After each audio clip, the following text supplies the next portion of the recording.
No Momento Prisma de hoje, nós vamos aplicar um pouco desse conhecimento.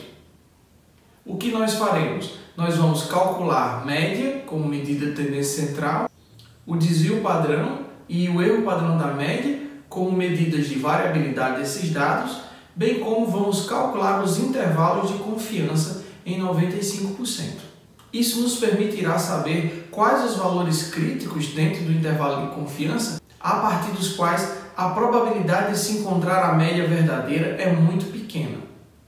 Então vem comigo. No Momento Prisma de hoje, nós vamos calcular a média, desvio padrão, erro padrão da média e intervalo de confiança em 95% de alguns grupos de dados.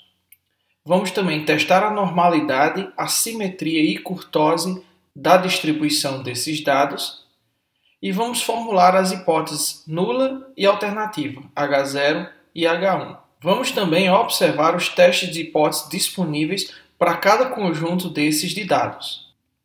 Então vamos lá. Bom, estamos aqui na tela de boas-vindas do Prisma e nós vamos usar para a aula de hoje os exemplos do próprio banco de dados do Prisma. Então vamos aqui em estatística de coluna, usar os exemplos, os dados de exemplo e seguir tutorial. O primeiro exemplo que nós vamos trabalhar é se fôssemos realizar um teste T não pareado. Vou minimizar isso aqui. Então, num teste T não pareado, o objetivo é comparar dois conjuntos de dados. Então, nós temos aqui o primeiro conjunto de dados, o grupo A, que é composto por machos, e o grupo B, que é um grupo composto por fêmeas. E aqui nós temos os dados para uma variável quantitativa. Então, o primeiro passo aqui é fazer a nossa estatística descritiva. Essa estatística, ela começa com o cálculo de medida de tendência central e da variabilidade. Então, como eu disse, vamos calcular a média, o desvio padrão e o erro padrão da média. Bem como também vamos calcular o intervalo de confiança para a média, usando o nível de confiança de 95%. Então, aqui temos os resultados da nossa estatística descritiva. Então, a média para o grupo macho foi de 44,2. A média para o grupo fêmea foi de 55. Nós temos um N de 5 para o grupo de machos e um N de 6 para o grupo de fêmeas. O desvio padrão foi 12,68 para machos, 16,43 para fêmeas. O erro padrão da média foi 5,669 para machos e 6,708 para fêmeas. E os limites inferiores e superiores do intervalo de confiança em 95% para machos foram de 28,46 e 59,94. E para fêmeas, de 37,76 até 72,24. Então, esse intervalo de confiança, como vimos na aula de hoje, ele determina as regiões de aceitação da hipótese nula ou de rejeição da hipótese nula. Então, para o grupo de machos, a aceitação da hipótese nula vai acontecer quando a média do grupo fêmea estiver entre 28,46 e 59,94.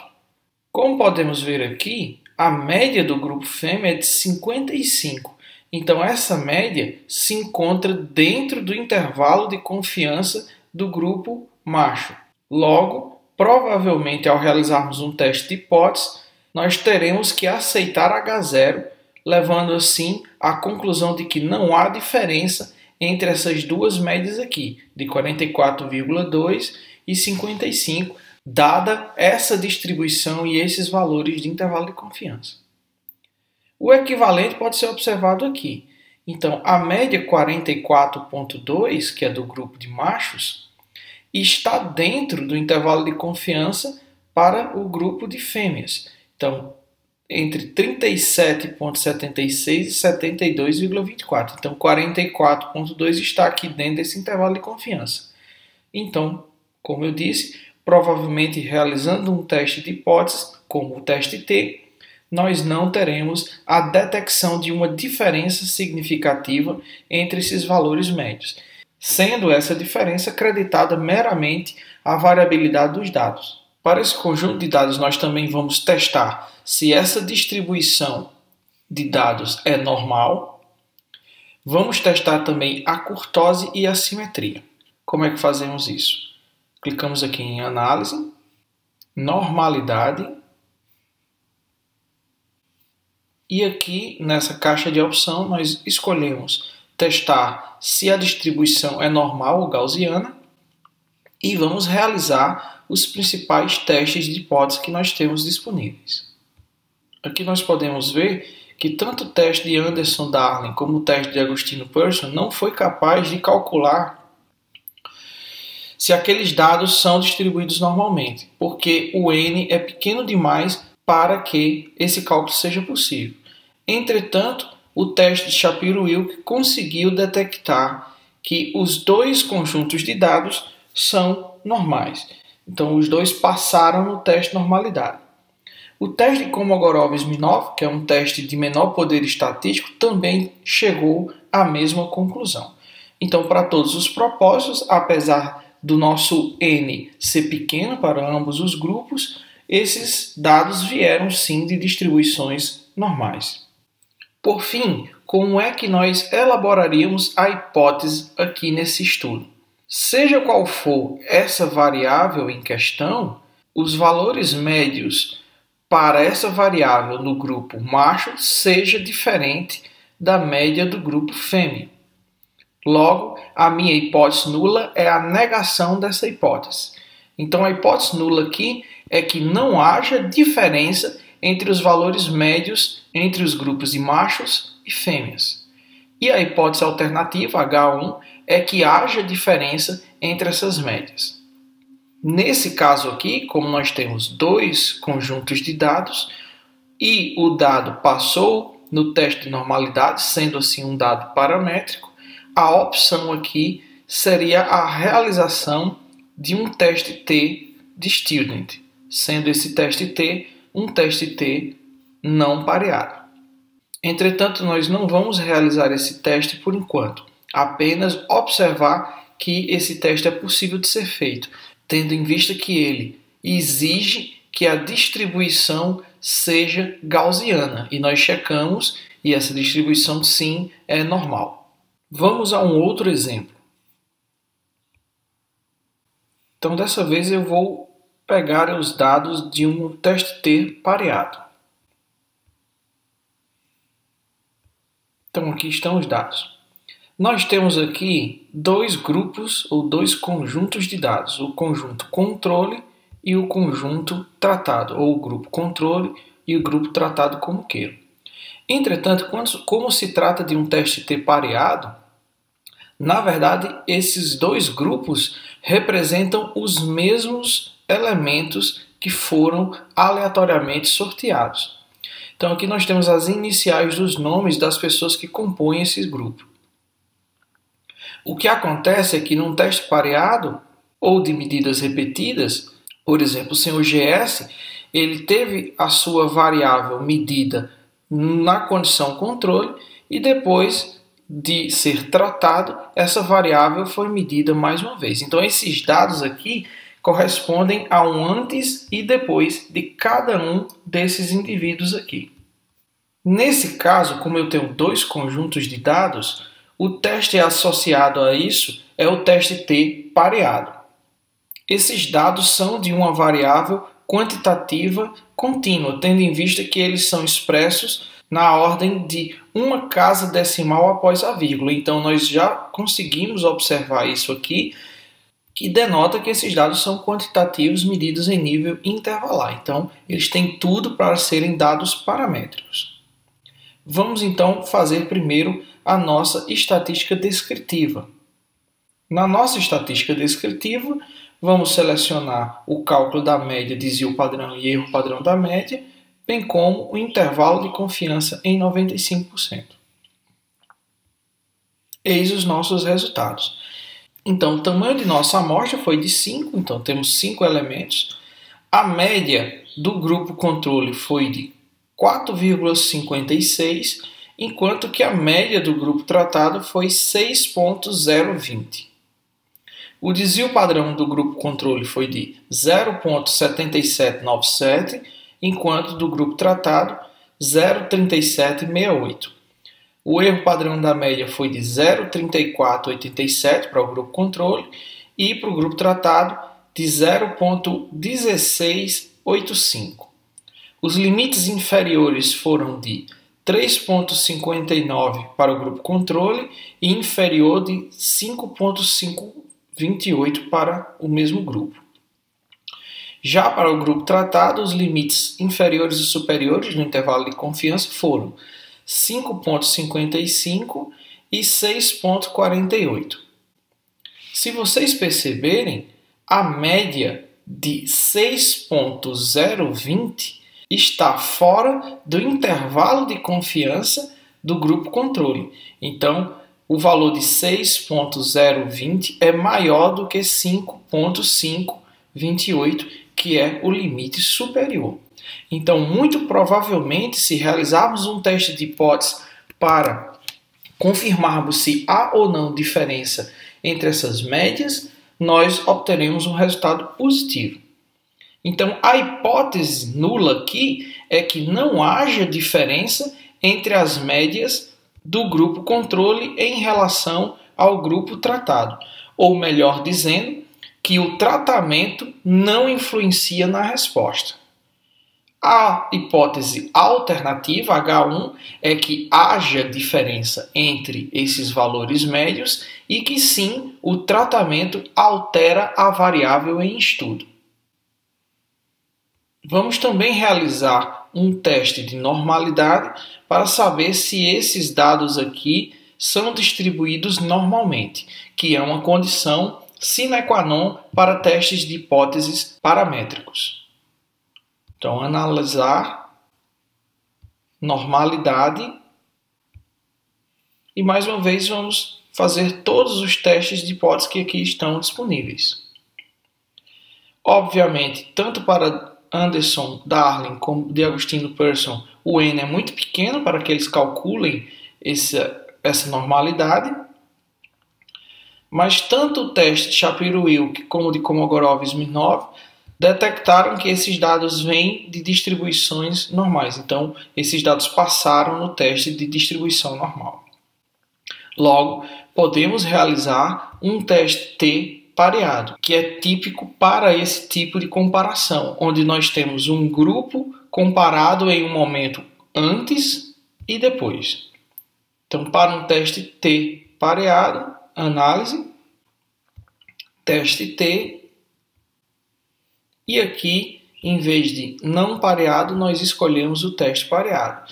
E, obviamente, aqui nós informamos ao Prisma que sim, esses dados passaram no teste de normalidade e são, assim, distribuídos normalmente.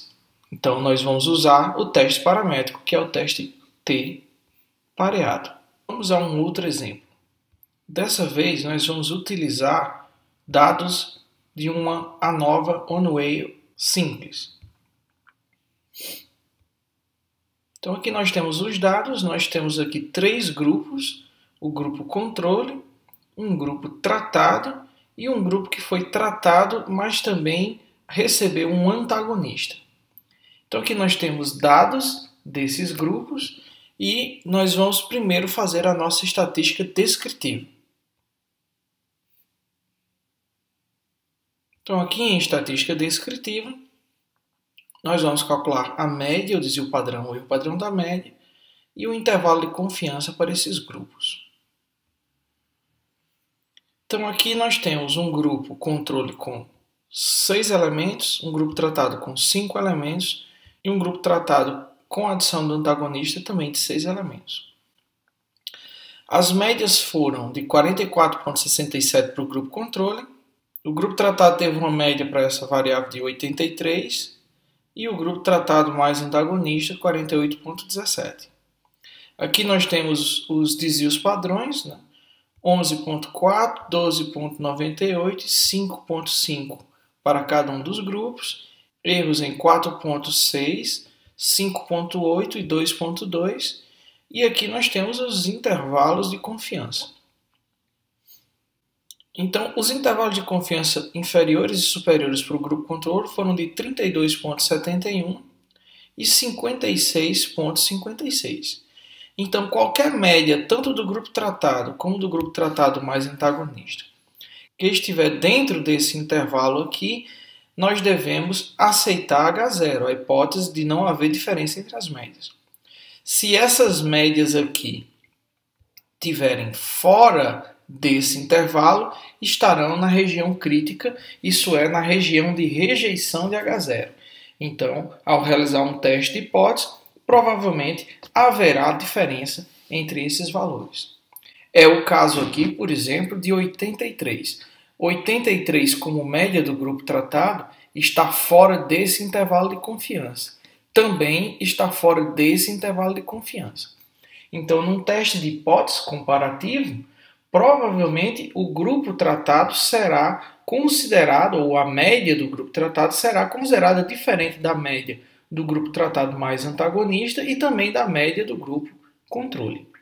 Já se considerarmos a média do grupo tratado mais antagonista e levarmos em consideração a comparação com a média do grupo controle, provavelmente não haverá diferença, porque esse valor de 48,17 está dentro do intervalo de confiança da média para o grupo controle.